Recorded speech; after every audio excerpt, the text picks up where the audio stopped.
Jeigu bandai pagerinti čiurnų mobilumą, atlikinėjai įvairius pratimus ir tau jie neveikia, tai yra todėl, nes tuo metu mes stumdome tiesiog patį blauzdikaulį į priekį, bet nedirbame su pačia pėda. Ką tai reiškia? Tai reiškia, jog mūsų pėda turi mokėti atlikti dorsifleksiją ir pronaciją. Tai reiškia, kulnakaulis nuo pirštakulio turėtų gebėti ir tolti vienas nuo kito, kuomet mes atliekame va tokį veiksmą.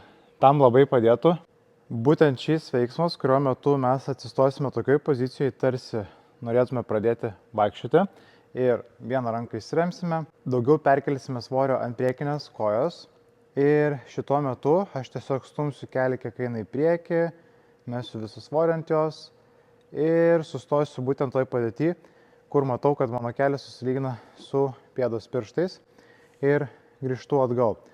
Būtent šis veiksmas skatins mane perkelti svorį iš išorinės pėdos dalies į vidinę pėdos dalį, kurios metu būtent ir įvyks veiksmas, kurio mums reikia, tai yra dorsifleksija ir pėdos pronacija.